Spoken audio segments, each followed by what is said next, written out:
আপনি জানেন কি বাংলাদেশের কোন নেতা মোট 18টি আসনে জয়লাভ করে এক তুলনাহীন রেকর্ড করেছেন, যিনি কখনো কোনো নির্বাচনে হারেননি? কথা বলছি গণতন্ত্রের আপোষহীন নেত্রীখ্যাত সাবেক প্রধানমন্ত্রী বেগম খালেদা জিয়াকে নিয়ে।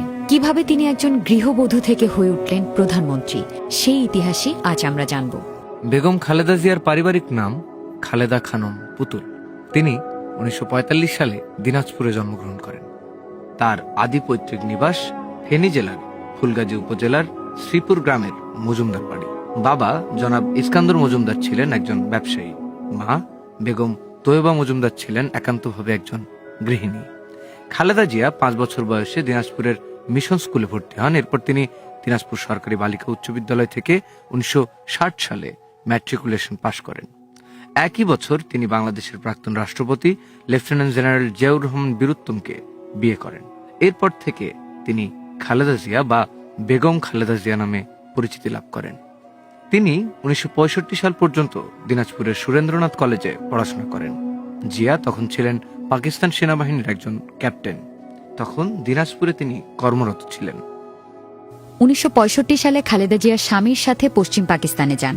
1969 সালের মার্চ পর্যন্ত করাচিতে স্বামীর সাথে ছিলেন। এরপর ঢাকায় চলে আসেন। কিছুদিন জয়দেবপুর থাকার পর চট্টগ্রামের স্বামীর কর্মক্ষেত্র স্থানান্তরিত হলে তার সঙ্গে সেখানে এবং চট্টগ্রামের 16 শহর অঞ্চলে বসবাস করেন।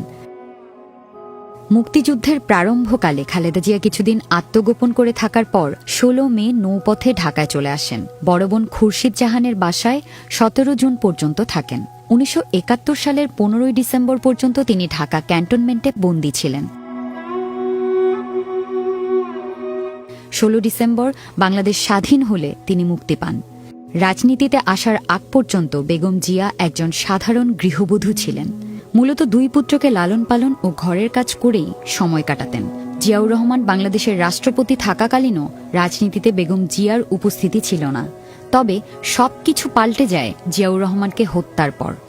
1981 সালের 30 মে ভোরের দিকে চট্টগ্রামে সামরিক বাহিনীর কিছু সেনা কর্মকর্তাদের হামলায় নিহত হয়েছিলেন বিএনপির প্রতিষ্ঠাতা এবং তৎকালীন রাষ্ট্রপতি জিয়াউর রহমান। এরপর পরিবারে যেমন সংকট দেখা দেয়, তেমনি অনিশ্চয়তার সৃষ্টি হয় বিএনপির রাজনীতিতেও। সবসময় রেশনের চালই খাই, মাইনা যাবে। তুমি সত্যি কথা বলতেন না, মাইনা ছিল বোধহয় পে স্লিপ যা আসতো হয়তো 2200 বোধহয়, উনি 10% আবার দিয়ে দিতেন। তো তার মধ্যে থেকে আমাকে সে 2000 টাকা দিত, ওর মধ্যেই আমার সংসার চালাতে হতো। আমার এই শার্টটাই আব্বুর ছিল আগে, এটাই বানিয়ে দিয়েছে। তোমার মনে আছে কোকো এরকম কোন? আমার 2টো প্যান্ট ছোট করে বানিয়ে তোমার আব্বার প্যান্ট ছোট করে বানিয়ে। তখন এক ধরনের গুঞ্জনও চলছিল, বাংলাদেশ জাতীয়তাবাদী দল বিএনপি কি তাহলে নেতৃত্বের অভাবে হারিয়ে যাবে?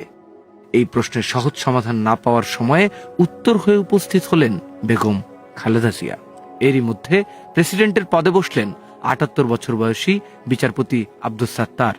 চলমান ইতিহাস জীবনের কিছু সময় কিছু কথা বইয়ে প্রয়াত বিএনপি নেতা মওদুদ আহমেদ লিখেছেন, সামরিক এবং শাসক চক্রের জন্য সবচেয়ে বড় ভয় ছিল খালেদা জিয়াকে নিয়ে। কারণ প্রেসিডেন্ট পদপ্রার্থী হওয়ার জন্য খালেদা জিয়াই সে সময় সবচেয়ে বড় শক্তিশালী ব্যক্তি হতে পারতেন। কিন্তু তড়িঘড়ি করে প্রেসিডেন্ট পদের জন্য আব্দুস সাত্তারের মনোনয়ন চূড়ান্ত করা হলো। তৎকালীন সেনাপ্রধান জেনারেল HM এরশাদ চেয়েছিলেন আব্দুস সাত্তার যাতে হন। খালেদা জিয়া বাংলাদেশ জাতীয়তাবাদী দলের বিভিন্ন স্তরের নেতাকর্মীদের আহ্বানে 1982 সালের 3 জানুয়ারি বিএনপিতে যোগ দেন। 1982 সালের 24 মার্চ সেনাপ্রধান লেফটেন্যান্ট জেনারেল এরশাদ বিচারপতি আব্দুস সাত্তারকে ক্ষমতাচ্যুত করেন। 1983 সালের মার্চ মাসে বিএনপির সিনিয়র ভাইস চেয়ারম্যান হন খালেদা জিয়া। 1983 সালের 1 এপ্রিল দলের বর্ধিত সভায় তিনি প্রথম বক্তৃতা দেন। বিচারপতি সাত্তার অসুস্থ হয়ে পড়লে তিনি দলের ভারপ্রাপ্ত চেয়ারপারসন হিসেবে দায়িত্ব পালন করেন। এরশাদ বিরোধী আন্দোলন চলাকালীন সময়েই 1984 সালের 10 মে খালেদা জিয়া বিএনপির চেয়ারপারসন নির্বাচিত হন। 90-এর গণঅভ্যুত্থানের উত্তাল রাস্তায় উঠে আসা এক দৃঢ়চেতা নেতার নাম খালেদা জিয়া। সামরিক শাসনের অন্ধকারে যখন দেশ দম বন্ধ হয়ে উঠছিল, তখন তিনিই ছিলেন এরশাদ বিরোধী আন্দোলনের অন্যতম প্রধান মুখ। ঘর থেকে রাস্তায়, ঘেরাও থেকে হরতাল, গণতন্ত্র ফিরিয়ে আনার প্রতিটি সংগ্রামে তিনি ছিলেন অটল, দৃঢ়, আপোষহীন। দমন পীড়ন, গৃহবন্দী, হামলা, জুলুম কিছুই তাকে থামাতে পারেনি। 1983, 84 এবং 87 এরশাদ সরকারের হাতে 3 বার গৃহবন্দী হন তিনি। তার নেতৃত্বে পুনর্গঠিত বিএনপি আন্দোলন ছড়িয়ে দেয় সারা দেশে, জোটবদ্ধ করে ভিন্ন মতের দলগুলোকে, আর তৃণমূলের মানুষের মনে ছড়িয়ে দেয় পরিবর্তনের আশা। গণতন্ত্র প্রতিষ্ঠার লড়াইয়ে এই অগ্রণী ভূমিকার জন্য তাকে বলা হয় গণতন্ত্রের আপসহীন নেত্রী।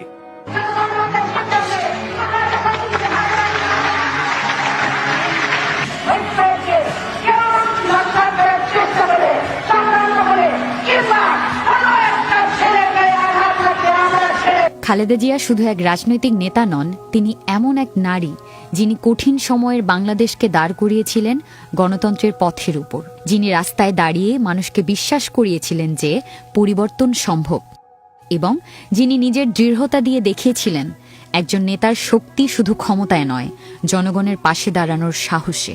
তাই সমর্থকদের কাছে তিনি একজন দেশনেত্রী। এরশাদের পতনের পর এই দীর্ঘ প্রতিরোধের শক্তি 1991 সালের নির্বাচনে তাকে স্পষ্ট বিজয়ের দিকে নিয়ে যায়, যখন দেশ দীর্ঘদিন পর প্রথমবারের মতো গণতান্ত্রিকভাবে নির্বাচিত সরকার পায়। উল্লেখ্য যে বাংলার ইতিহাসে তিনিই প্রথম নারী যিনি রাষ্ট্রপ্রধান হিসেবে দায়িত্ব গ্রহণ করেন।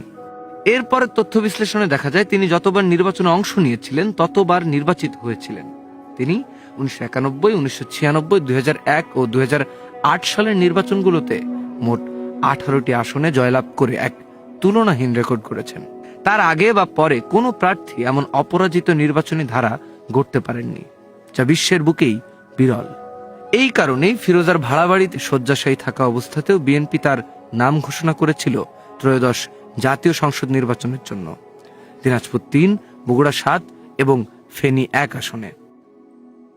পূর্ণ 2 মেয়াদে রাষ্ট্র ক্ষমতায় প্রধানমন্ত্রী ছিলেন বেগম খালেদা জিয়া, যার মধ্যে 1991 থেকে 96 এবং 2001 থেকে 2006, এছাড়া 1996 সালেও 1 মাসের জন্য প্রধানমন্ত্রী ছিলেন তিনি। সবশেষ রাষ্ট্র ক্ষমতায় দেখা যায় সেনা হস্তক্ষেপ। 2007 থেকে 2008 সালে তাকে বন্দী করে রাখা হয় পার্লামেন্ট কমপ্লেক্সের সাব জেলে। এরপর বেশ হোঁচট খায় বিএনপি, বারবার ঘুরে দাঁড়ানোর চেষ্টা করলেও সম্ভব হয়ে ওঠেনি। 2010 সালে খালেদা জিয়াকে তার স্বামীর স্মৃতি বিজড়িত বাড়ি থেকে তাকে উচ্ছেদ করা হয়। আইনসম্মতভাবে আপনারা করছেন এসব এটা আদালতের বিষয় ম্যাডাম। ধরে নিয়ে আসুন, ধরে নিয়ে আসুন। এই যে রাস্তাটা ক্লিয়ার করুন তো। আমি সহযোগিতা সবসময় করি।